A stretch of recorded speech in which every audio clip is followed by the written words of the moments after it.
You know, the reason why we decided we wanted to be a bank, we were a microfinance institution and we had grown very big. Even though we started with 50 beggars and had not planned at all to grow big. We grow very big because the poor desperately need access to finance for their tiny, tiny businesses that nobody thinks of as a real business. And when the central bank was going to regulate microfinance institutions, I was the vice chair of AMFI, the Association of Microfinance Institutions, so I was very much involved in these negotiations. And we started saying that what they're asking us to do and to be is almost like being a bank, so why don't we become a bank? And we had also seen our members grow from extreme poverty, and some of them grew very fast, and they were now coming into big business. Now they were above what we could do in microfinance, and they would have to go to the bank. But the bank they went to then didn't know their history, didn't understand that somebody who had never finished even primary school could be doing such big things. But we understood because we had seen them grow. So we decided we must be a bank ourselves. I had happened to get to know the poorest of the poor in this country, because we adopted a small street kid 25 years ago. And then we got to know his friends, and then we got to know the mothers of his friends. And they were all street beggars. And I was known to be a good fundraiser in those days, but I failed completely to get anyone to give us any money for a project with street beggars. And I was in charge of a Pan-African organization at the time. And I couldn't understand.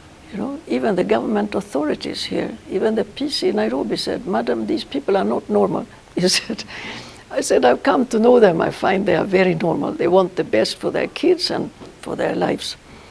So I struggled and struggled, and we managed to start a project in '95. And when I retired from African Housing Fund, those mothers came to me and said, "Mom, you can't abandon us now. What's going to happen to us?" So we started what I thought would be a small club of the mothers of my son Waithaka's friends from the time he had been in the streets. And it grew like a bushfire. You know, we had to regulate it. We grew faster and faster.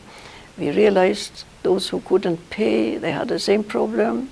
They had a patient in hospital, and there's no mother who lets her kid die because she has a microfinance loan that she has to pay back. So we started a health insurance for our members. And then when they started climbing in more and more businesses and bigger businesses, we realized they need training. So we started our own business school. And that's how Jamii Bora has acted all the time. As we saw a problem, we never said, "This is impossible." We always said, "Everything is possible," and we started something to help them. Now, when the central bank discussed how to regulate microfinance institutions, we felt by that time we were very big and we were all over the country.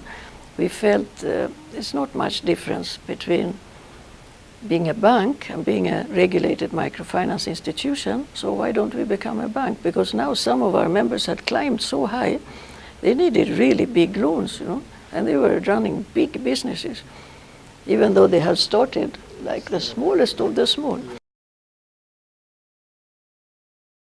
I think we had a mission, and still has a mission, that we want to show the world that poor people can also make it. And they're not poor people because they're bad people, they're poor people because they didn't have the options. And banks, when they talk about reaching the poor, they are not talking about the very, very, very poor. Now, when we became a bank now, and had decided that we would rather be a bank than a regulated microfinance institution, what we had to do, because central bank would not approve a microfinance institution to become a bank. Their whole problem was that they had too many banks and too many were very small and couldn't make it. So as we have always done in Jamii Bora, we have always said nothing is impossible. So what we did, we bought a small bank. The smallest bank in Kenya was called City Finance Bank, and it only had one branch and I think about 5 staff, and it should have been closed a long time ago. But we bought that bank and we became majority shareholders then immediately. by taking over, and that became Jamii Bora Bank.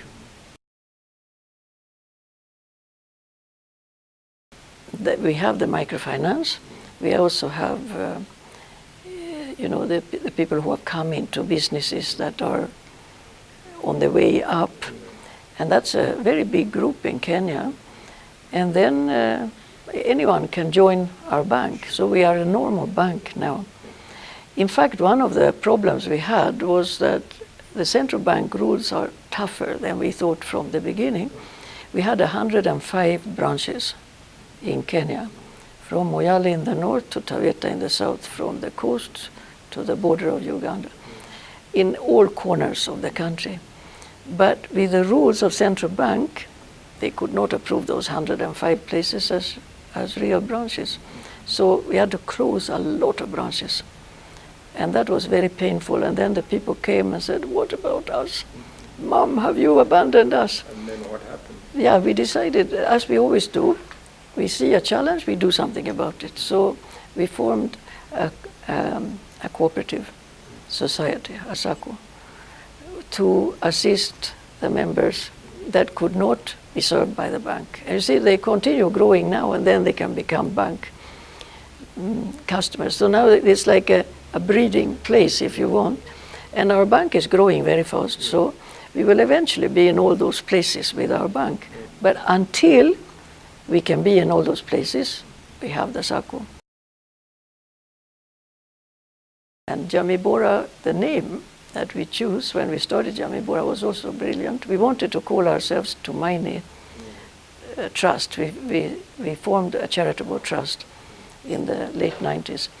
But there was already a trust called Tumaini Trust, you see. Yeah, so we had to come up with another name, and I sat with a few of the beggars in my garden at home, and we were talking, and one of them said, "You know, Mom, you're the only one who understands that we are also good families. We are also good people. We love our children, and we want the best for them." And that's what it clicked in my head. I said, "Of course you are. Why don't we call ourselves that?"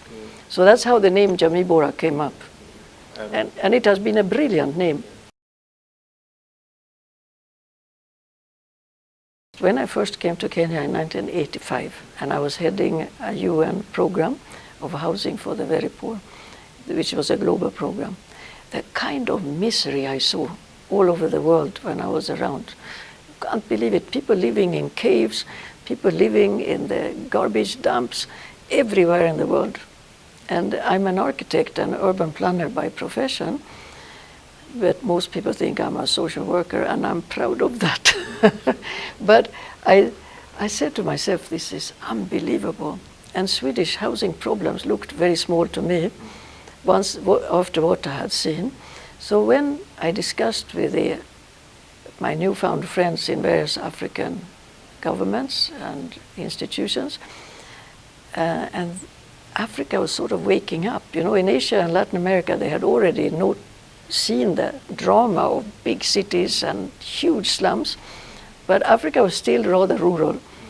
And the slums were there, and the government officers, they would close their eyes like this, "I don't see this." And in some countries, they were even chased away, you know, out in the bush. The more we saw that, we said, we have to do something about it. Can't be right that people live like this. And then several of my newfound friends in various African governments, they said, "We have decided we want to start a Pan-African intergovernmental organization to deal with housing for the poor, and sort of start projects and inspire the governments and make them see we can actually make it, we can do it." And then they wanted me to come and head that program. So I promised to stay for a year, because I thought they should have an African as a head of an Pan-African organization. But I was actually there for 11 years. And then the governments now each one took over their own program. And now everybody knew we can actually make it. It's possible for poor people to have better housing and afford it.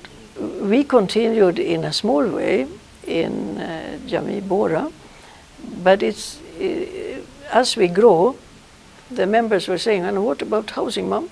Are we not going to do anything about housing?" So we also started our own housing program.